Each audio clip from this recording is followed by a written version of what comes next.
Muy buenas tardes, everyone. Welcome to the Latinx Education Collaborative live stream. Tonight, we're going to be discussing the influence of Latino administrators on educator retention. And today is Thursday, April 27th, and we are celebrating the NFL draft here in Kansas City, Missouri. Hence why I'm wearing the Kansas City Chiefs wear and also representing the 2022 champions. Hey, we have a wonderful guest all the way from Grand Island, Nebraska, Mr. Josue Covarrubias, and I love that last name. Principal from Barr Middle School, Grand Island Public Schools. So tonight we're going to have this basic conversation about how current administrators can help out with educator retention. And specifically, we being the Latino Education Collaborative, and my role is the Vice President of Pipeline Programming.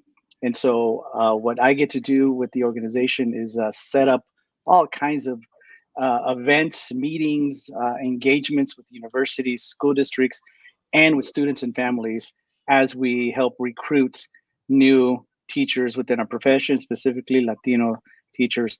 The wonderful thing about the LEC is that we have everyone in our office is fully bilingual, and so any and all types of assistance is there for the families who come in and visit. But tonight, it is all about El Principal Josue Covarrubias. Sir, can you tell us a little bit about you, your background, and the path you took to becoming an educator slash administrator? Absolutely. Well, primeramente, muchas gracias. I really appreciate and thank you guys for the honor of letting me join you guys for this. Dr. Pacina, you know I'm a big fan of you and of this program and of this agency, of this group, you know, the LEC. And so first, just thank you for the opportunity and the honor. I'm also representing my team tonight. I wasn't going to wear it, and then I got on here and I saw you had your KC stuff on, so I said, fine, I'll throw my Cowboys gear on. Yeah, a little bit about me. You know, I'm currently the principal here at Barr Middle School in Grand Island, Nebraska. I've been here almost for 5 years.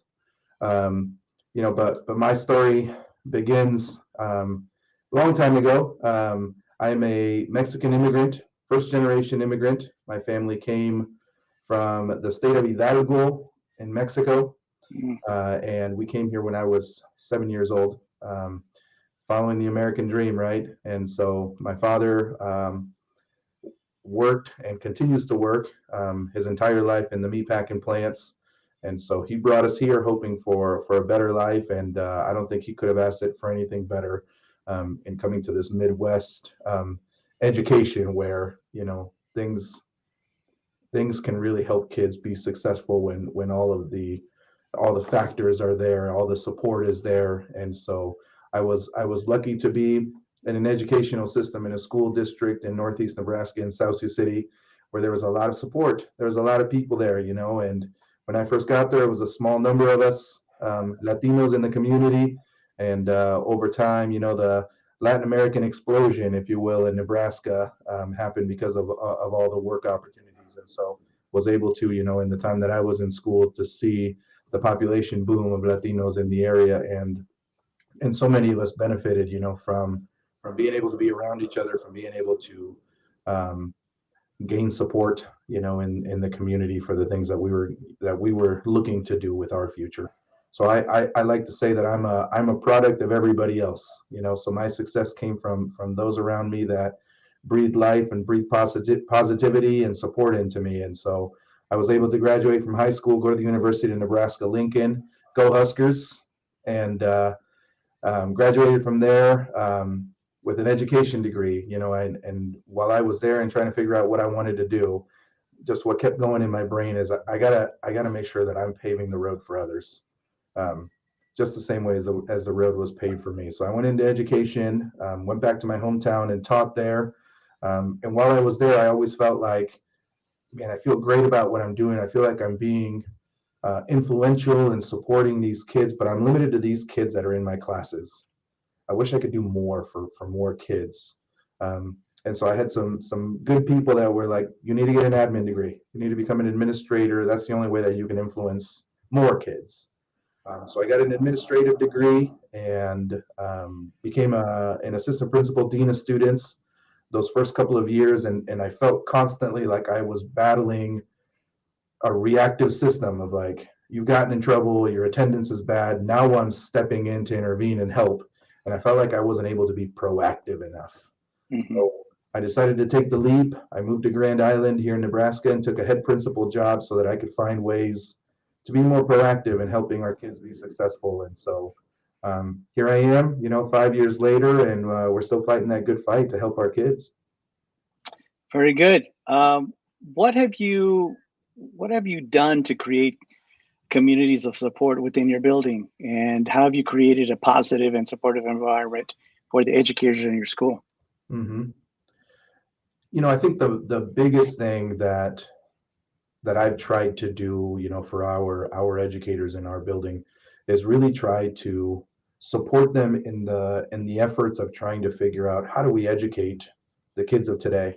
I mean, in the 5 years that I've been here, we've gone through this world pandemic, right, with COVID, and navigating that, we've navigated, cultural, demographic, ethnic changes in our community as well, similar to the ones that I went through when I was younger.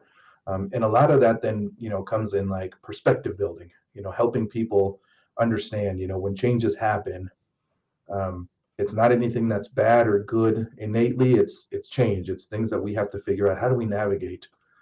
So a lot of it, I think, is about really creating the type of support that people can benefit from in really helping them understand the why behind the things that we Mhm. are doing.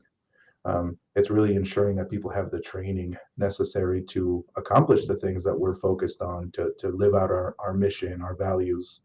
Um, but then beyond that, I think it's about ensuring that people have support in who are those that they can go to, that they know will be there to help them answer a question, help them navigate situations, help get feedback, coaching, input from, to help them improve their practices. Um, and it's really about care, right? It's about ensuring that people are connected. No different than what we're trying to do with the kids. We ask our teachers to find ways to connect with students and at a deep level Mhm. help them really navigate the changes that happen in school. It's the same thing, when we're helping our educators. It's really ensuring that there's networks of support for people, um, that we're clear about the things that we're trying to accomplish. So there's not there's not confusion, there's not ambiguity in what it is that we're trying to do. Um, if people have different opinions, different approaches to the things that we're doing because we haven't been clear, then that creates frustration, that creates confusion, and ultimately our kids pay the price on that. And so it's important for us to ensure that we're very clear. One of my big things is I'm a believer of clear is kind and unclear is unkind. And so Mhm. let's be extremely clear with people about what it is that we're trying to accomplish and what are the ways that we are committing to doing that. And then once we have that, let's help them really be successful at that by providing the training that they need to do those things, by really ensuring that they know exactly what they're doing, how they accomplish that, and then making sure that they have the support necessary then to work through that and live it out. um, so it's creating those communities, of care, but also of ensuring that they find the route from where we are to what success is going to look like, and what are those measures along the way. And so I think for us, it's about celebrating the successes then from that, right? Because we can get so mired in here's this ultimate goal, but we forget all the steps along the way that we're hitting. And so it's about celebrating those things as well. Where did we show some growth? What are those things that are working well for us? So, how many years have you been lead principal? This is going on year 5 for me. Wow, you sound like a very wise and experienced, seasoned administrator. I will tell you, after after 10 years of doing it, I don't think I learned as much as you did. It took me to become a professor to finally figure out what the heck I was going to do as an administrator. Hey, what would you tell a young Josue about, what would be some advice you would give a young Josue starting off? If you were to look back Yeah. 5 to 7 years as you started in administration, what advice would you give a young Josue? Yeah. Well, when you say that, first of all, thank you, for that. I continue to go back to, I've had great people along the way that have helped me. Most of the things that you're going to hear me say are things that I've learned from others. Hmm. I don't think that any of these things are anything that I came up with.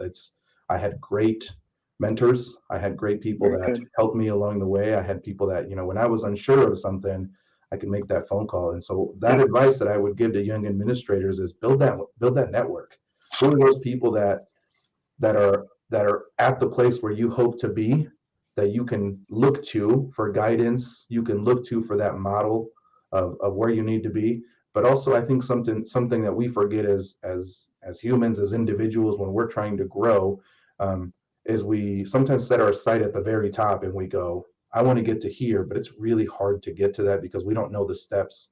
And so find somebody else who's in the same boat as you. Find someone who just accomplished something recently that you're trying to accomplish, Mm, and ask them for advice on how they made that step, right? Because if you always start at the top of the model of what you want to be, it's hard to get to that because you don't know where to begin. So use that as like the fuel for, I want to get to that. I want to do some things, and ask for advice from those, experienced leaders. But find those other people that are also figuring out in the trenches and work through that together. Reach out, use the different organizations that are available to you. LEC will help, connect people to each other. I think about some of the other organizations that I'm in that helps connect me to other people that are maybe struggling with the same things I am, and we can just talk through some of those things. And this worked or this didn't work. Why did that not work? How do we make changes and tweaks to that? So make connections, find others that can help you along the way. sort of like what we did at the MCL conference last fall. Yes. That's where you and I first met, and it was really cool to meet a slew of administrators of color at the MCL Men of color and educational leadership. Medical Culture Educational Leadership. That's right. And it was the very first time I had heard of this group, but I never actually had the opportunity to visit until I was asked by LEC to go with Yvonne. And it was a very pleasant surprise. I met all kinds of wonderful people. And this Mhm. connection between you and I and LEC has only flourished and fostered. Um, my wife, and I'll give her the credit, has always said, your network is your net worth. Mm. Your network is your net worth. And Yeah, that's something that I always was able to help my students, the future administrators, the teacher leaders that I would teach, to understand that network is very valuable, and you have to build it, foster it, and create it, and keep it absolutely. going. What unique challenges have you had or faced as a Latino administrator, and how have you overcome them? Yeah. I mean, I think the challenges aren't different from the challenges that anybody else faces, but I think the added challenge is you're often the only one, right? So I'm dealing with the same things that every other administrator is dealing with, but I'm doing it as a Latino leader. And I mean, I look around Nebraska, and like the next closest Latino leader is 2, 3 hours away, and one of Mhm. the bigger cities in the area. And so it's hard to navigate some of those things, because in my district, when I look around, I'm the only one. Mhm. So sometimes the challenges that come from that is navigating additional things that kind of get placed on your plate as well, right? Like, I'm, like it or not, when the district creates the equity task force, I'm the first person they're going to call in the district to be a part of that. And that's great. I want to be a part of that, but I Agree. just know that some of those challenges, some of those things are going to be things that I need to take on as well, additionally, because if not me, then who, right? Um, Mm. and then it's also navigating those things like, I didn't grow up in the same background as some of the other administrators, or the majority of the teachers, right? I came from a different background, um, different traditions, and so it's navigating, like, how do I ensure that I'm true to myself while I'm also trying to help them and help our kids navigate who they are, And so I have the gift that I'm a bilingual administrator, and that's a phenomenal thing, and I never take it for granted. Um, but I also have to understand that not everybody else, actually very few people in my building are bilingual. And so I have the ability to communicate with the kids. I have the ability to communicate with the parents. Um, Mm-hmm. and so it's a great thing, but it's also a challenge in navigating how do you help others that don't have that ability, or how do you ensure that you're having everything done while also, oh, hey, can you take this situation because the parent only speaks Spanish? Can you take this situation because, the parent only speaks Spanish? Um, and making sure that we're bringing in others that have that ability, right? And so um, helping hire more, people of color, helping hire more Latinos in the building and in the community and the district. I Mm-hmm. think that's some of those challenges. Um, and I don't have a family member that I can call and say, how did you get here? How did you navigate that? Where others may be able to do that, or when I'm calling a close friend, I'm probably calling another close friend that's not a Latino administrator in the area. And so those challenges just look a little different. Um, but it's ensuring, I think the most important thing in order to overcome them is keeping your North Star on what are you trying to accomplish. Because for me, it's not about me. I don't want to be the only one. I want to pave the way for others. And so Mm-hmm. for me, my North Star is how am I opening the door for others? How am I helping, our kids see a Latino leader in the community that they can look to, and making sure that I am a good Mm-hmm. role model for them. It's how do I reach out to other Latino teachers and encourage them to get into leadership positions? It's how do I ensure that um, there are more people at the table than when I got to the table. So I think Mm-hmm. that's the thing that I think drives me to overcome some of those challenges is others behind me are going to look to that, and hopefully Mm-hmm. the door is a little easier to break down when they get there.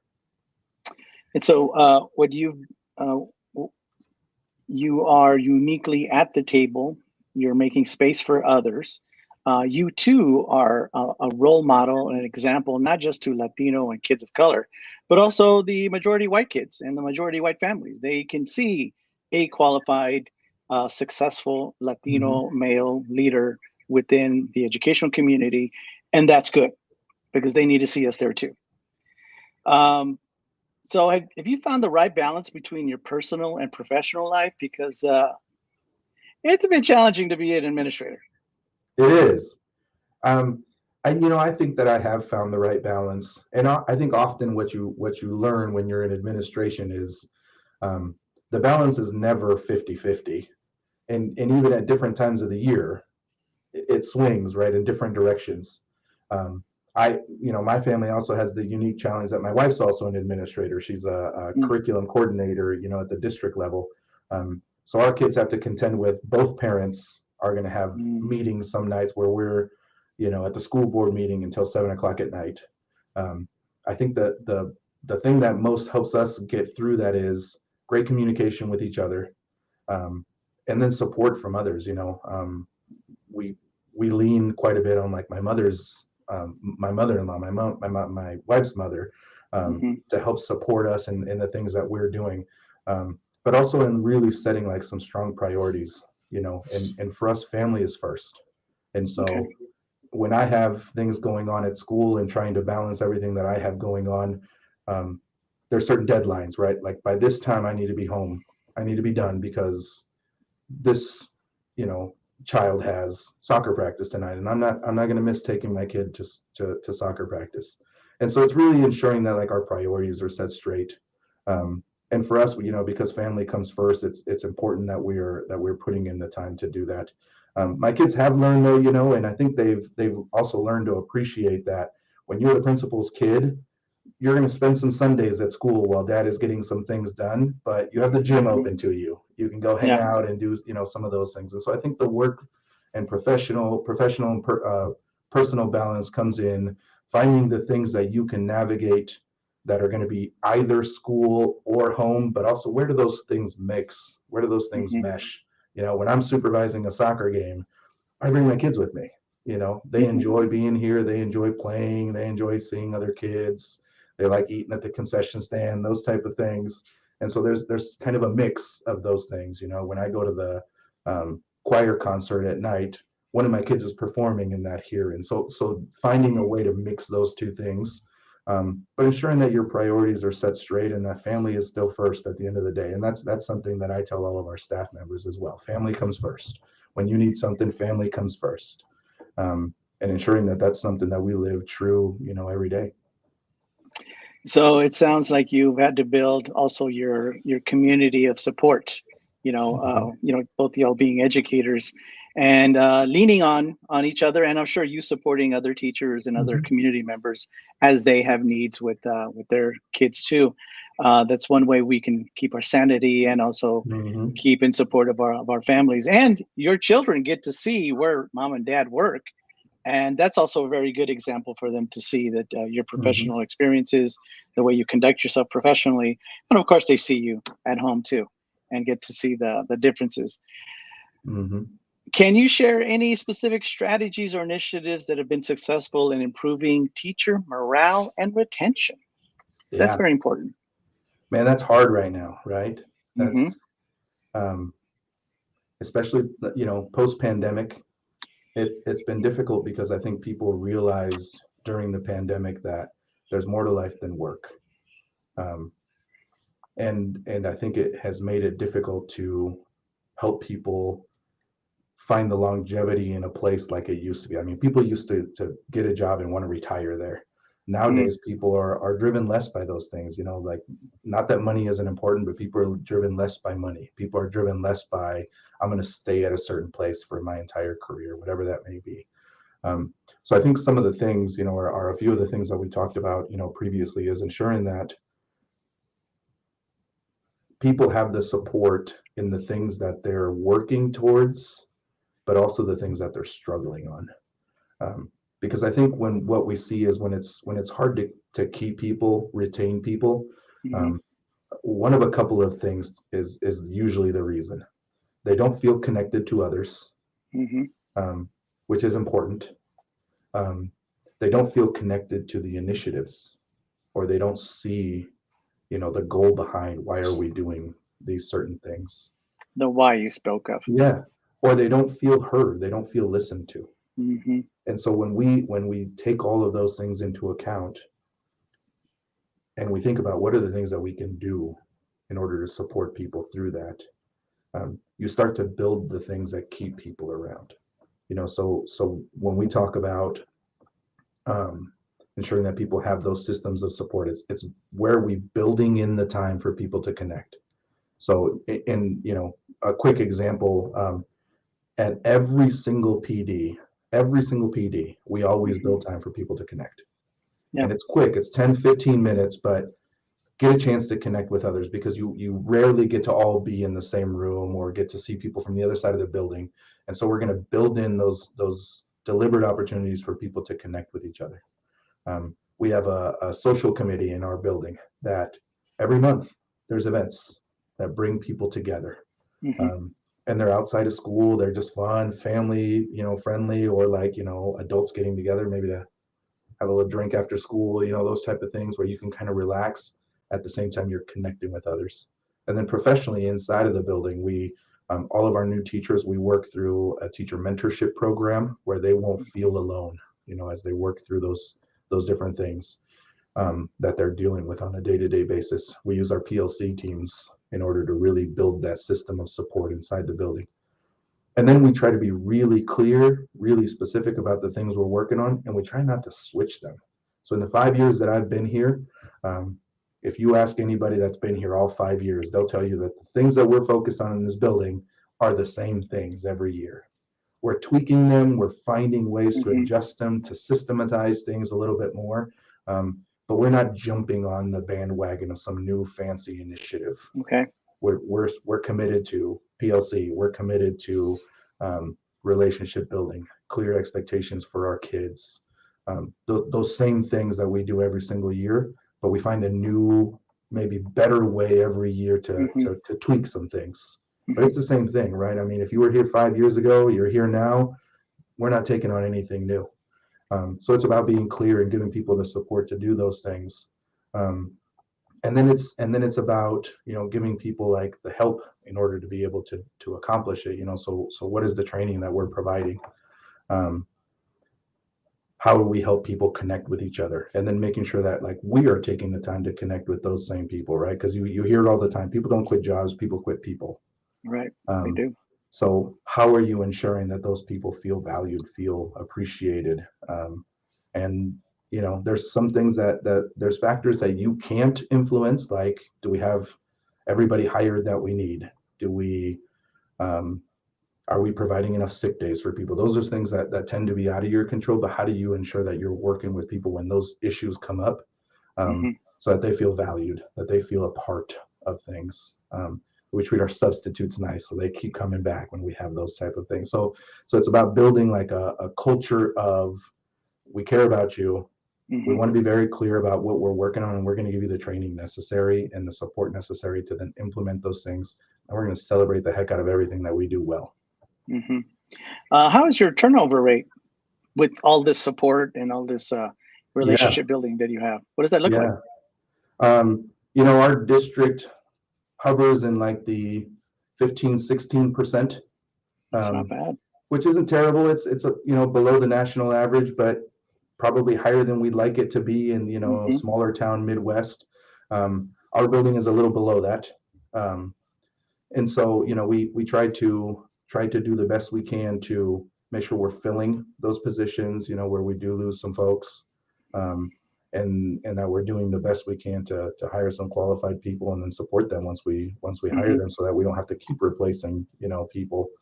um, but yeah, I mean, turnover is a hard thing, right? I mean, it's happening everywhere, and so then it's about, even when you have to lose some people, how do you ensure that you keep some important people that do some things well in your building, and then those Hmm. new people that you hire, how do you ensure that they have all the tools and the resources they need so that you keep them?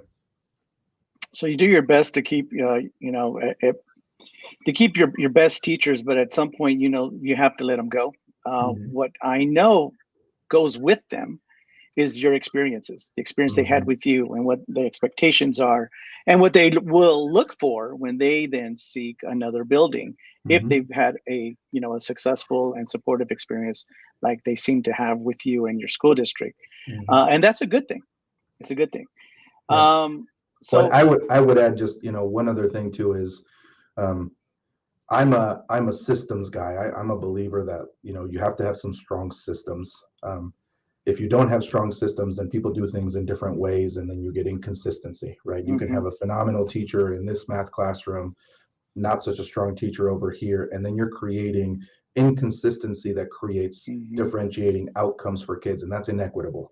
And so mhm, for us, it's about like systematizing. If you have this phenomenal teacher over here, let's find out what they do that's phenomenal, and then let's systematize it so that we are all mhm, gaining something from mhm, that. And then mhm. what we're creating is institutional memory. So when you have Yeah. something phenomenal going on over here, and that person decides to retire, take another job somewhere else, whatever it Mhm. may be, you don't lose everything with that Right. person. You get to keep some of those things, that they were great at, and keep doing that. And so I'm a believer of, we have to find those great things that are going on, and then let's create a system with that, so that if we ever do lose that great person, there's some things that get to Yeah. stay behind, even though they may have left. It's the institutional knowledge and that memory gets to stay. Hmm. The good stuff. Yeah. Very good. So, in your experience, what role does culture, your culture, our culture, play in promoting a thriving learning environment for students and educators? Hmm. Does culture matter? Yes, absolutely. I mean, I definitely, I think my culture in my building, where we're a diverse building, Mm, makes a huge difference. Um, I mean, and even to this point. So in the 5 years that I've been here, we've gone from about, I think when I first got here, we were about 60% Latino background in our students. When I last checked last oh, week, we were probably closer to about 78. wow, That's a big jump in 5 years. it And if you is. look back even further, like 10 to 15 years, this building was probably closer to like 30%, and now at like 75, 78%. Those kids are bringing their culture with them. Hmm. They don't leave that at home. They don't leave that at the Hmm. door. And so when they walk into the building, they're having to assimilate to the things that we are providing as part of our culture in our building. But when we tap into their culture, and create it as a part of the things that we do on a day-to-day basis, Mm-hmm. we get more success out of that. And so culture absolutely plays a role into that. And it's the other way around as well, because some of our kids haven't experienced some of the things that many of our white educators have in Mm-hmm. their own culture, in their own lives. Um, and our goal is not just let's see what our Latino kids have for culture and let's do those things. It's also to expose them to things that they may not have been exposed to. And so, how do we do that cultural exchange so that there's more acceptance, so that there's more, experiences that will help both our kids and our educators navigate things in the future. And when you do that well, and when you really put a focus on people's culture matters and people's cultures matter, you tend to see true changes occur in how people treat each other. You tend to see more people wanting to be a part of that.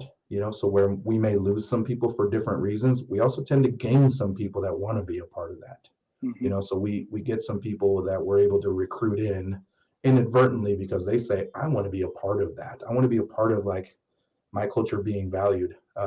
When I first got hired here, we had one teacher of color. We had one black teacher Mm-hmm. in our building, and we had one um, bilingual secretary. Mm-hmm.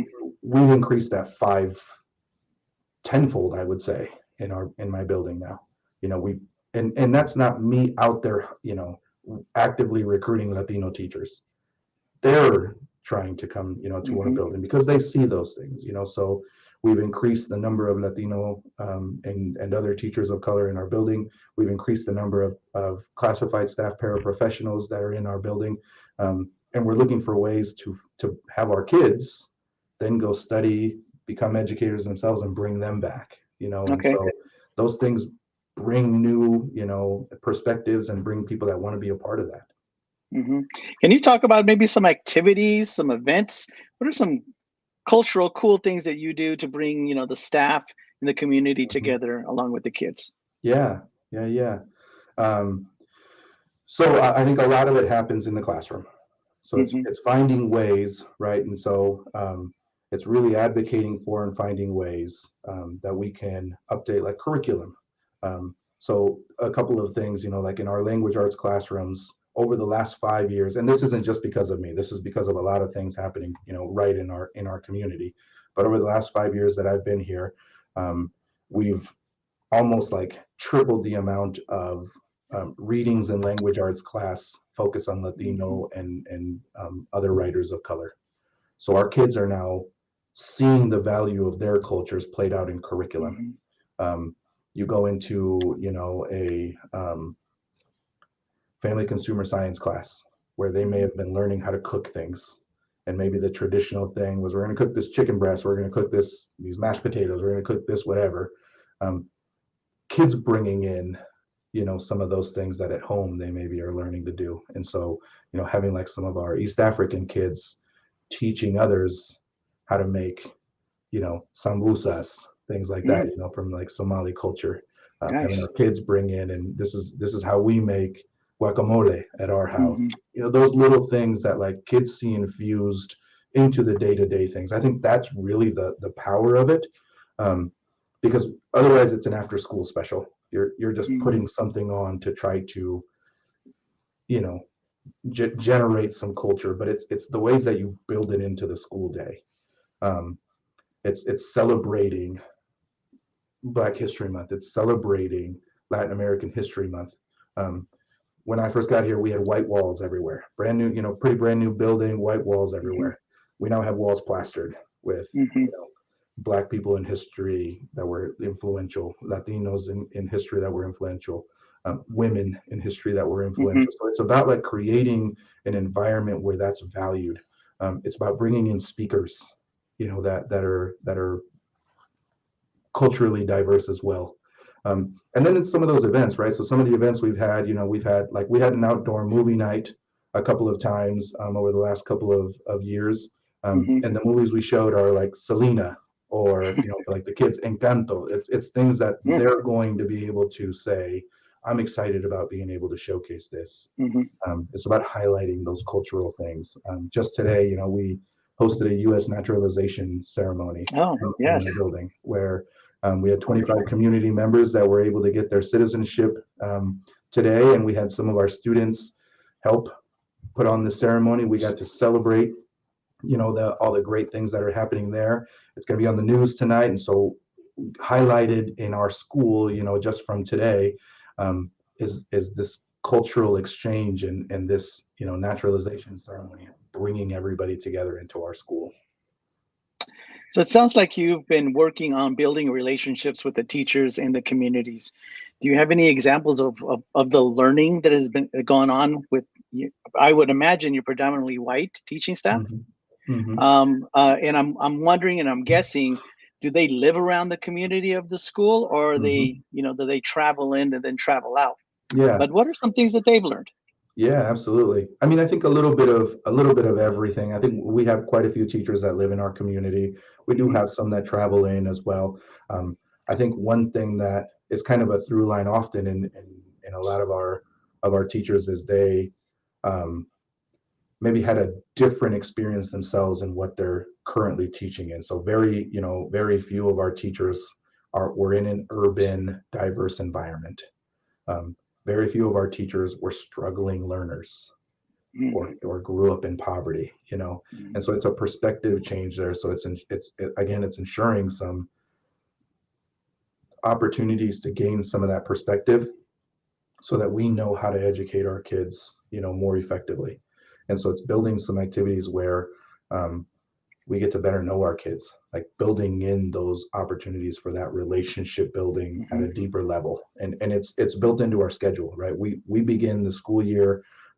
Our teachers are told at the beginning of the school year, before anything starts, the first week of school, you don't jump into curriculum. First week of school, you're building relationships, Hmm. you're getting to know the kids, they're getting to know you, you're setting clear expectations for your classroom. Do not jump into curriculum that first week. And that Okay. sets us off, for everything else after that. But then it's also being like intentional about what training are we providing for people so that they cover some of the blind spots that they didn't know about. So it's collaborating with like some of the community agencies. We have a multicultural coalition here in Grand Island that we've had come in and do a training on um, cultural differences from different Latin American countries.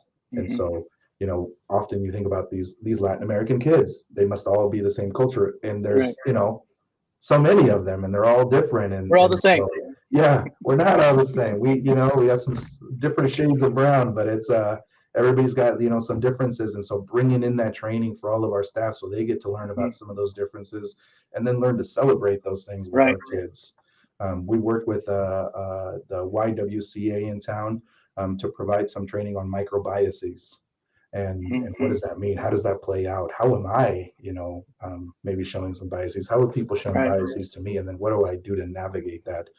So it's also bringing in some training that's deliberate and getting people thinking.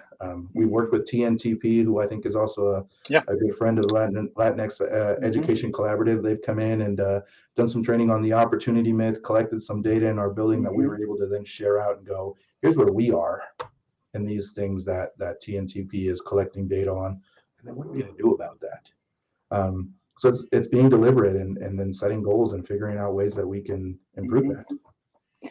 Well, so it sounds like you've been championed by other individuals. This is your time to give out a shout out to those champions, or who do you like to thank? Sounds like you also have a tremendous amount of support from your school district, from the district officials themselves. You are a great administrator, or a growing administrator, because you also have administrators who are looking out for you. Who do you like to thank? Yeah. Oh man, so many people. Um, I think about my time like going through my education, myself and back to my days at the University of Nebraska Lincoln. Some of my advisors, Kamea Ramirez, Dr. Bill Waters, who were there to support me through that process. I am a Sigma Lambda Beta man, Mm, fraternity, and so shout out to all my Phi Alpha chapter brothers that were there, both in the good times, the fun times, and the bad times. Some of those great administrators, that I was able to learn from.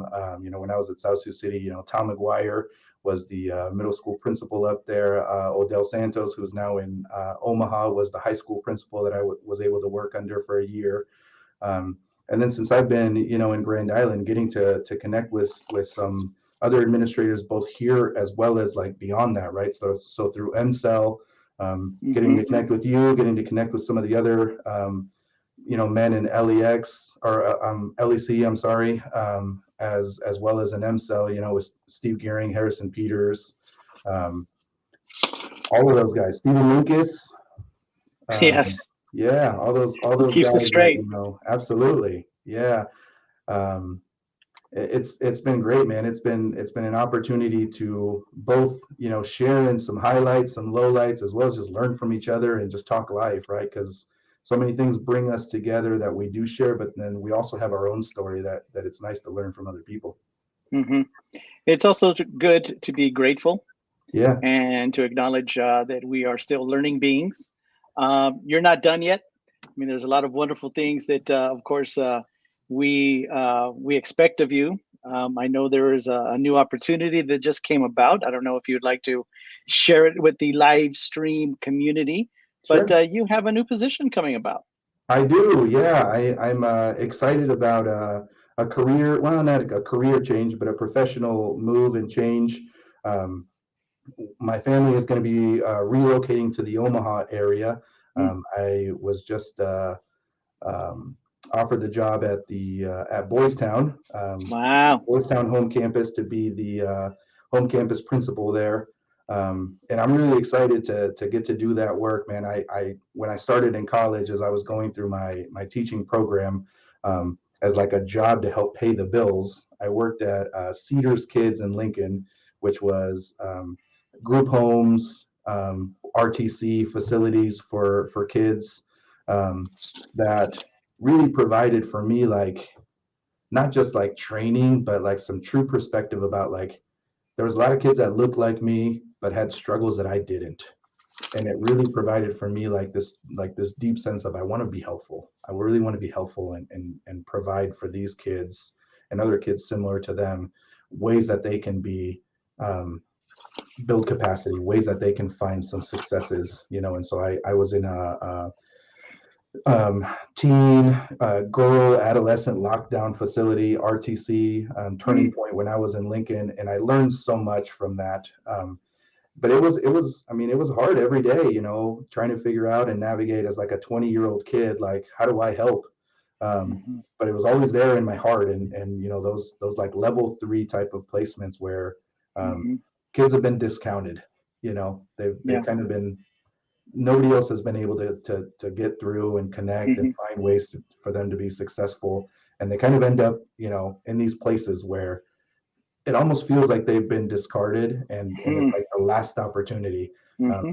I feel like that's the places where I most want to be, and I Okay. feel like that's the places where I can be most effective. And so when I think about Boys Town and all the amazing things that Boys Town is just known for doing, it's always Hmm. something that I thought I'd love to be a part of that. And so when I was given the opportunity, to join them and really truly change the lives of some kids that have had it rough and really need the support of people, it's going to be exciting.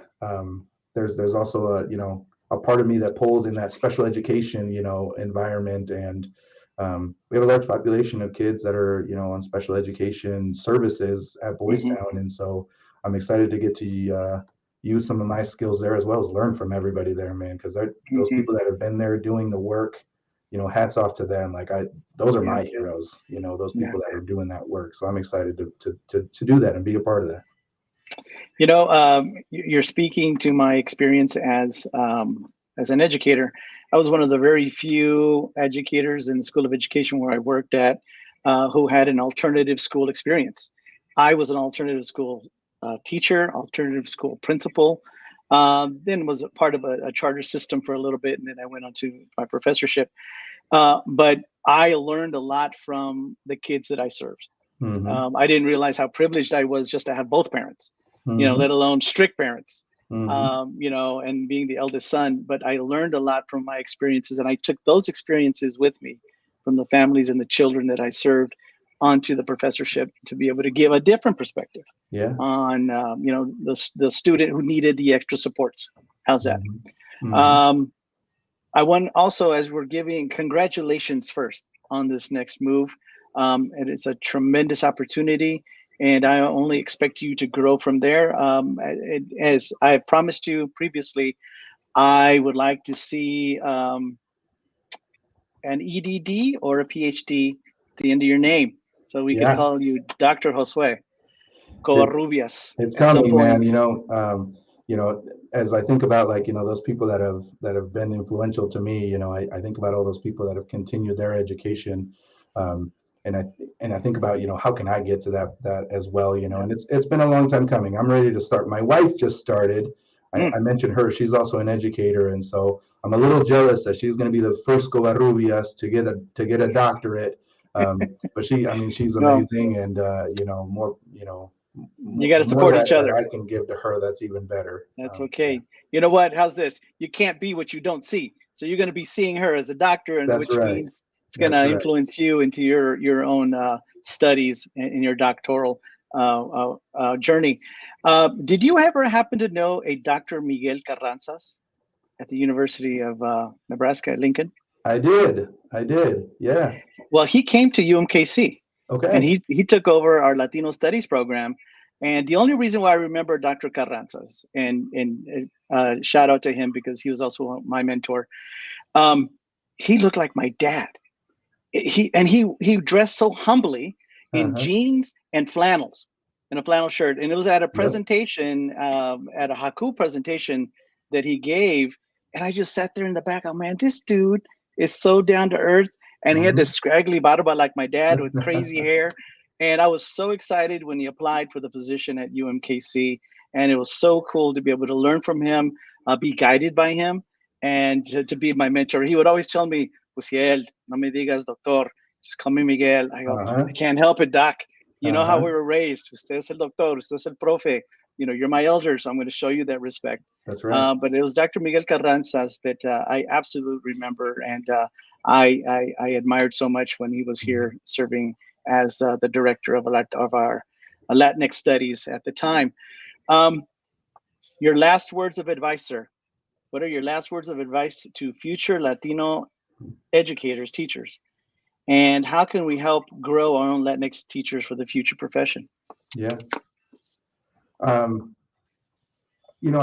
I think there's so much, right, that we can share with others, but I think the thing that I keep finding myself coming back to, and maybe it's part of that I'm getting older. Yes, ya estoy más viejito, and I'm thinking about like the next generation, um, is for those that are young, those that are still, on the path up. Um, Find those that you can connect with that have walked the path already, or that are walking the path but are maybe a few steps ahead of you. Mm-hmm, um, Find ways to connect with them and learn from them. And for those of us that are a little older that have been doing it, um, help others, mentor, and truly make it a, a goal to find somebody or two people that you can just outright mentor, not just, hey, here's my phone number, if you ever need something give me a call, but check in. How's it going? What can I help you with? Encourage them. Hey, you'd be a phenomenal leader. You'd be a great member on our school improvement team. You would be mm-hmm, a great instructional coach. You would be a great assistant principal. Um, we need more people of color in leadership, and that only happens when others see the path out in front of them, right? mm-hmm, Um, when we were at MSO, and I don't know if it was last year or the year before, Dr. Desmond Blackburn, who is in the New York City, school district. I think he's like mm-hmm, assistant superintendent or something in that similar type of role. He said something that I'd never heard it put this way, and mm-hmm, I like say it often now because of that. He said, when you're climbing the ladder to success, climb the ladder with your weak hand and mm. use your strong hand to reach down and pull others up. Oh, And that, that's man, that nice. that just stayed with me. I know when we had some conversations, Edgar, Eric, lowrider teacher, shout out to him. We Eric. had those conversations, afterwards. Like that just kept coming back in my head. Like, how do we get other people, not just to this convening, not just to this Mm-hmm, conference, but how do we get more of us to the table, making decisions and influencing and changing things for others. And that doesn't happen if those of us that are in those positions right now weren't bringing others along. So yeah, if you're young, find somebody that you can, you know, jump on board with, and if you have already been doing it for a little while, find others to bring to the table. That would be the advice that I would give. Good. Oh, excuse me about that. Uh, I don't know if y'all know this, but this is a live house. You are in our living room. As you can see, the futbolitos table behind us. And we're babysitting a boxer that you probably saw running around in the back. And so he's very playful. He's 4 years old, and he still is not mature at all. So thank you so much, Josue, for visiting us and coming and hanging out with me and us on live stream and in my living room. We want to do a shout out to Ivan Ramirez, our partner in crime or partner in Yeah, success, as Ivancito. he has been helping us out with the live streaming here. And it seems like the house is starting to blow up here because we've got dogs barking all over the place. Pero muchísimas gracias, man. I wish you the absolute best in your new position. And we're going to ask you again. So we're going to want to know how things are going in your new Yeah, position at Boys Town. But I want to thank you. I want to thank the live stream audience for attending this short conversation, esta hmm, charla. And I want to hopefully see you again on our live stream. And want to say goodbye? You want to say goodbye to Kansas City? yeah, absolutely, man. Thanks. I can't wait for those other opportunities. Those of you current administrators or even prospective administrators out there, look up MCEL convening next Mm-hmm. December in Orlando, Florida. We're going to have some an additional pre-conference day for all the Latino leaders. Dr. Pacina, Ivan, a few others, and myself, we're on that Latino Advisory Committee where we're building some specific support for Latino leaders on that pre-conference day, and then the rest of the convening for the rest of the weekend for the whole organization. It's going to be a good time in Orlando. So if you haven't already checked it out, MCEL, Men of Color Educational Leadership, check us out on online and get registered. Yes, and we also have a survey out because we want to know what you want to learn at this convening. So if you want to be contacted, if you want a copy of the survey also to push out to other Latino administrators, please contact LEC and you'll find our contact information on the online, on the web. So muchas gracias de nuevo, mi hermano, y nos vemos pronto. Thank you all. Bye. Go Chiefs.